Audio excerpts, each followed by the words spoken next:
Imagine this. You have just hopped on your bike. It is now day 4 of your long weekend. You have been riding every single day, 100, 150 kilometers with the group. Your legs are tired, but you really want to ride. You hop out with the group, you're pedaling, you start cramping, you're exhausted, you just don't have it in you. What's going on?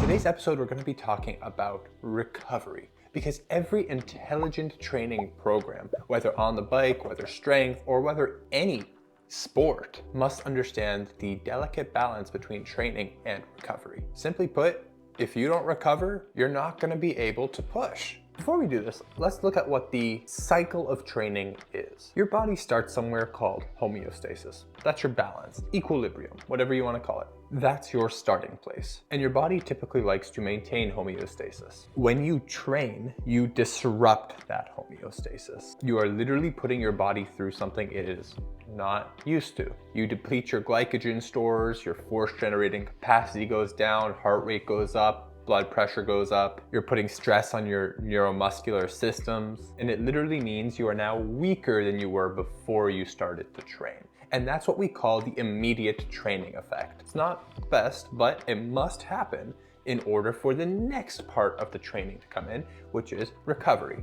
Now, during recovery, you are restoring those glycogen stores. You are restoring your force generating capacity. Your body is going through something called muscle protein synthesis, which we'll talk about later in the video. And the goal of recovery is to get you back to homeostasis. And this takes some time, and we'll talk about different things to speed it up a little bit later, but that's the goal, to get you back to that baseline. But something pretty cool happens. Right when you get to that baseline, your body actually pushes a little bit further and gets you just a little bit stronger than you were before. And that's what we call supercompensation. This is the adaptation that you want to see. So it's just giving you, let's say, an extra few percent more glycogen stores or ATP or phosphocreatine, and I'm really oversimplifying this, but you're coming back stronger than you were before just by a little bit. You have greater force generating capacity, you have greater confidence, so psychologically you're feeling better as well. But this point does not last forever. It goes back down,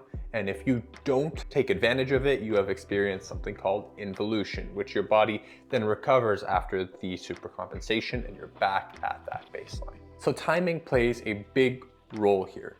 If you train too soon before you supercompensate, then you're putting your body through extra stress that it's not yet recovered and able to handle, and may end up experiencing overtraining and seeing a downward trend. But if you wait too long before you train, and you've missed that supercompensation window, then you're just gonna be plateauing and not seeing the results that you want because you keep training after involution. Timing is important because you wanna train right when you hit that window so that you can continue seeing an upward trend over the long term. This is a very oversimplified model of training, but I hope it gets the point across. So your recovery can literally be the difference between working extremely hard and not seeing any results, and you getting faster and stronger, faster than everyone else, putting less work in and seeing more results. Now, I'm not saying to put less work in, I'm just saying maybe you want to think about working smarter and focusing on your recovery, not necessarily working harder. Because the true measure of how strong you are is not how much you can push, but how fast you can recover. So what does recovery look like? Is it the ice bath or the massage gun or meditation, some Tai Chi? Well, before that, let's look at all the research. This article from 2021 called The 4 R's Framework of Nutritional Strategies for Post-Exercise Recovery, a review emphasis on new generation of carbohydrates, goes over something that we call the 4 R's: rehydration, refueling,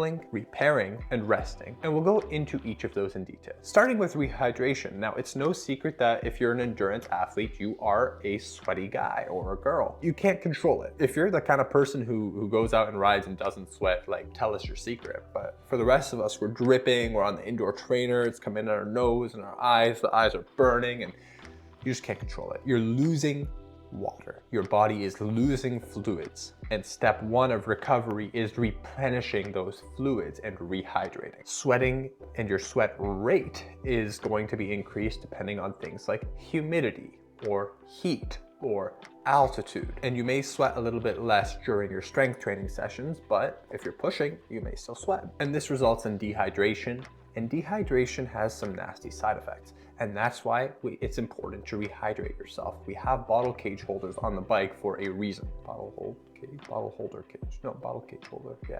So general advice for quick rehydration, and this is coming straight from the article itself. It's recommended that consumption of 150% of the weight lost after exercise over a short recovery period, so less than 4 hours, and with a sodium concentration between 20 and 30 milliequivalents per liter. Athletes and practitioners should replenish 3 cups of fluid per pound of weight loss, and to make sure body mass is back up before the next training session. Furthermore, it's been shown that consuming a sodium-containing drink between 40 and 60 milliequivalents per liter can improve fluid retention and rehydration when there is little time between sessions or where there is moderate dehydration.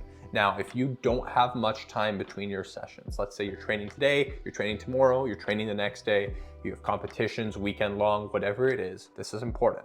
But if you're just training and you have a little bit of time, you're not in a hurry, you're a little bit more relaxed, and your recovery time isn't limited, then you don't need to be this aggressive with your rehydration, but you still need to rehydrate. You need to restore the lost fluid stores. So if you're hopping on the scale before a ride, you're 175 pounds, you get back home, hop on the scale, after a ride, you're 173. You didn't lose 2 pounds of fat, you lost 2 pounds of water, you're probably gonna want to restore it. Number 2, refueling. And this is one of the most important things that you can do to kickstart that recovery process. And it starts with your nutrition. In fact, the amount of carbs that you consume post-ride is directly linked to your recovery rate, because carbs raise your blood glucose. They help you to maximize the liver and muscle glycogen stores that you have just depleted in your workout. The amount of carbs, the type of carbs, it's a little bit of a complex thing that we're not going to go over today. It's dependent on the individual body type, on the kind of workout that you just did, the length of the workout,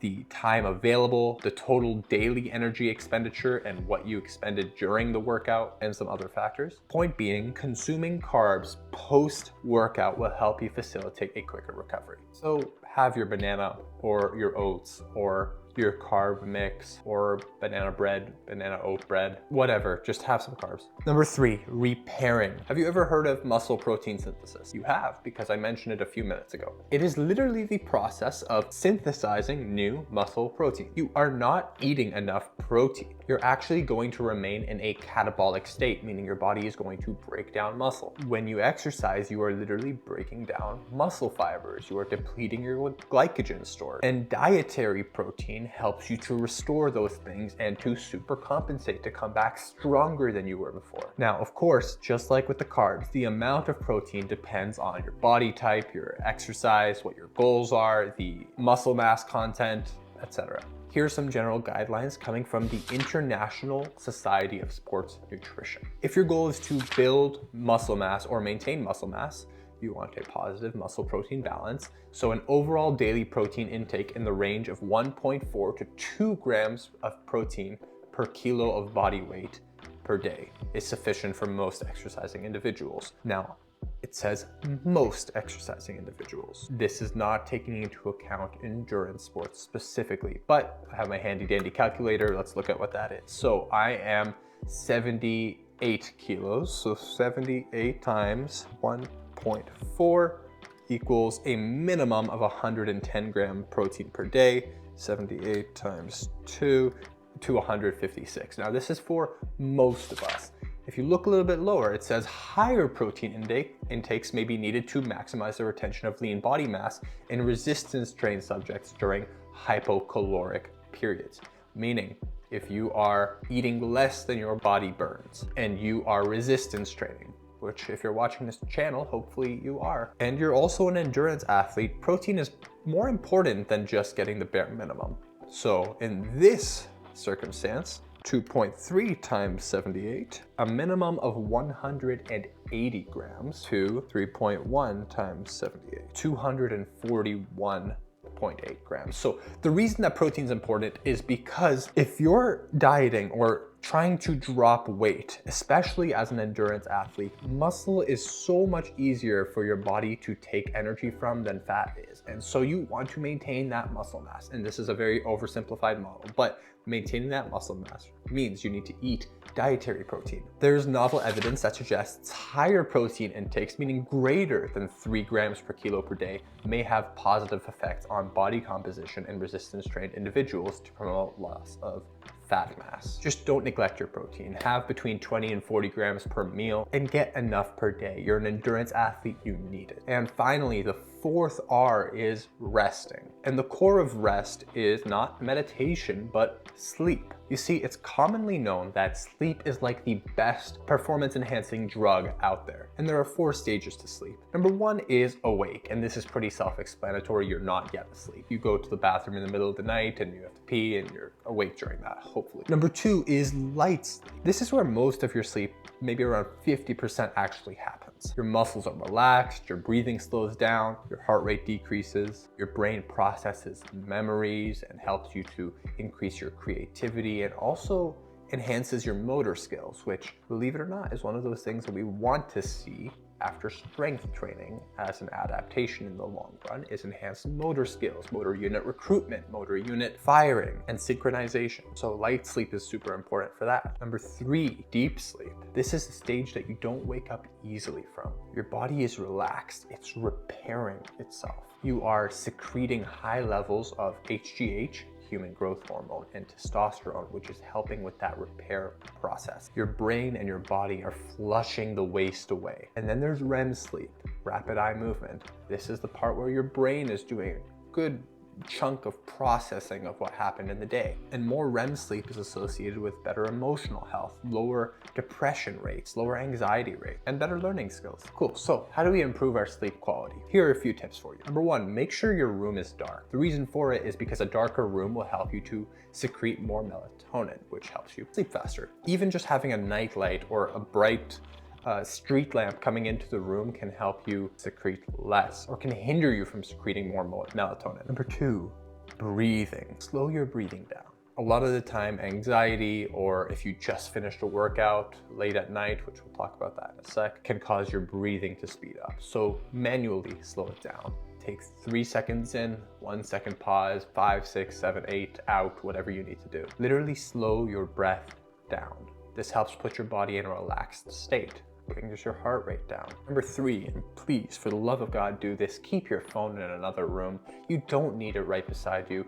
If you're talking about your alarm, just get an alarm. There are so many other things that can wake you up in the morning. You don't need your phone right beside you. It's causing more anxiety. It's literally taking away from sleep quality. This is seen in dozens of studies. Not having it with you will help you fall asleep faster, stay asleep, and wake up without the anxiety of checking your phone, checking social media, checking all these things, your Strava, who gave you kudos. Just keep it in another room and thank me later. Number 4, keep the room cold. Between around 65 Fahrenheit, if you're in Celsius like I am, that's 17, 18 degree range. We all know that if you are sleeping hot, you are not going to get good quality of sleep. Number 5, no TV or screens before bed. At least 1 hour. Just give yourself some time. No blue light. It'll help your brain waves to slow down, to relax a little bit. Number 6, read a book. Just literally, again, slowing down the brain waves. No blue light coming at you. It's much slower. Read a boring book if you have a boring book. Read the dictionary. I don't know. Number 7, what my wife and I like to do, we read the Bible and pray before bed. It really helps us to process what happened in the day, to slow down, to pray, to just relax a little bit, knowing that everything is in God's hands. Number 8, don't have a big meal before bed. If you just worked out, then you're probably gonna want to eat something. This is why I recommend not working out right before you sleep, because when you have a big meal before bed, more blood flow is directed towards your digestive system. And so it's going to be taking away from some of the other recovery processes that happen during sleep. Not to mention increased thermogenesis, meaning again, you're running hotter than you normally would at night. Number 9, don't drink too many fluids unless you're back up at the first hour. You need to replenish yourself after a late workout that you did. Then okay, that's one thing. This isn't the worst, but it just will prevent you from waking up in the middle of the night and needing to pee. And that brings us to number 10, caffeine and alcohol. Try to limit caffeine 6 hours before bed. Try not to have any alcohol, but if you like alcohol, if you like that beer, whatever, just limit it. Hopefully, if you're following following all of these basics, your sleep will get better. All right, now you have sufficiently done all the 4 R's. You have rehydrated, refueled, repaired, and rested. And now you can start discussing things like ice baths and massage guns and massage therapy and stuff like that, which, sorry, not going to talk about in this video, but I'll come out with a future video called Advanced Recovery Techniques. But I'm willing to bet that if you follow that basic 4R framework, you will recover faster, you will super compensate, and you will be able to see an upward trend. Remember, the true measure of how strong you are is how fast you recover. You want to recover fast enough to be able to train hard the next day or the next 2 days or whatever it is. Hope you enjoyed this video. Leave me a thumbs up. Feel free to comment if you have any questions and share. Catch you next time.